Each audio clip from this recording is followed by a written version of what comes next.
In this video, we are going to look at an integrated rate law that ends up being a second order reaction.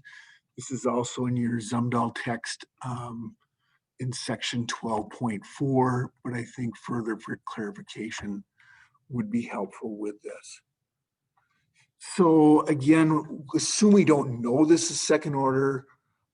Again, with integrated rate law, we have a substance, it's C4H6.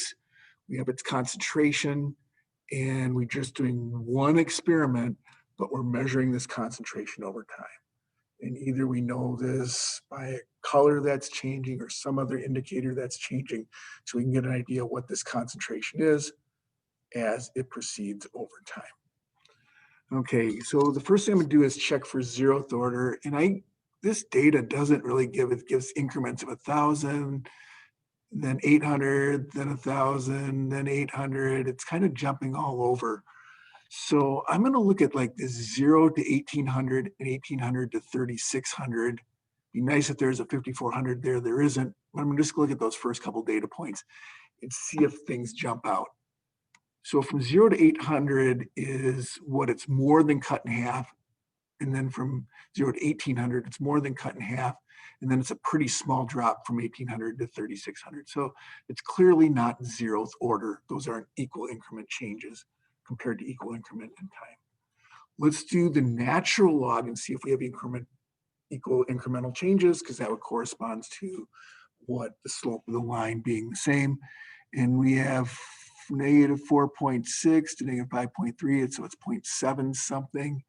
And then from 1,800 to this, it looks like it's maybe only 0.4 something. And that's quite a bit of ways from what we want.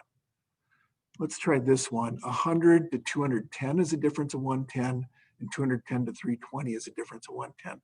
So that looks like, just by eyeballing, it would be second order. Obviously, you could plot these things on your calculator or something to verify this was second order. But therefore, this will be a second order reaction, and we're just going to go with that. How would we ultimately know that? We would plot 1 over the concentration compared to time, and we get a linear thing. Notice K is actually has a positive slope, unlike zeroth order, first order. K actually has linear with a positive slope here. So that's how we would determine it would be second order. The next thing is I can take the slope of this line and figure it out. So I might just take the first point and last point here. I'm going to look at the 481 minus 100, and I'm going to take, let's see what I did, 481 minus 100, and then I'm going to take this value of 6,200 minus 0 and do a comparison between those.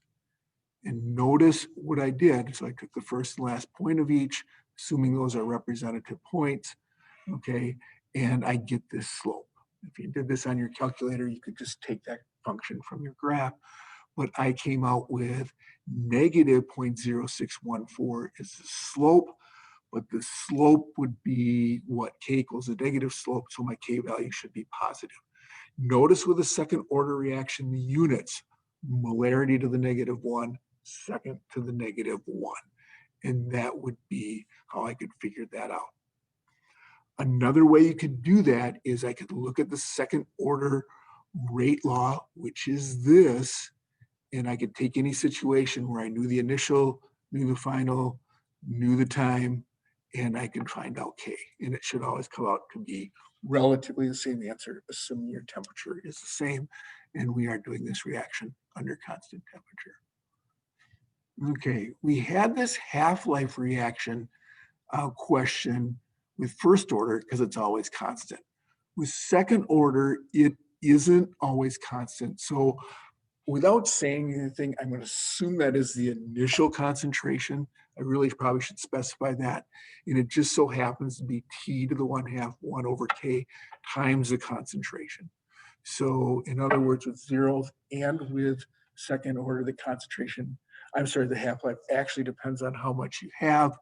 So I should probably specify when that was, but I'm assuming it was the initial concentration here. I plug in the values, and that's where I got this data right here. And you're probably more often asked half-life questions with first order just because it has a constant half-life and so important with exponential decay. Okay, and then lastly, again, I could take any question. I think this one I added, how long will it take 0.006 molar C4H26 to react? And again, if it's that much reacts, I should end up with 0.004 right in here. So I'm going to guess it's going to be somewhere right in here. I have to subtract that 0.006 from the 0.01 to get to my final concentration. That is really what, let's see if I showed this down here. So C4H6 at time t is the initial minus how much reacted. This is what I'm going to be plugging in my equation. So then I can just do the algebra with those things. I plug in my initial, I plug in that. I know what my K value is. I'm not really worried about units at this point. And I get T, and I can ultimately do some math to solve for T, and I get 2440 seconds. Let's see if that matches in. And double check and make sure we're using seconds here. We are. And yeah, 0.004 should be somewhere between 1800 and 2800, and 2400 certainly is right in between there. It doesn't look like it's too close to either edge too, and that seems like a plausible value for that. Again, what if I wanted to find a concentration at a particular time? You know the initial, you know the time, you know K.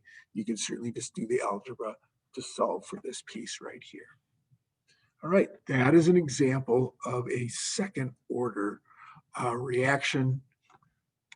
And that was the one from the Zumdahl text, section 12.4. Thank you.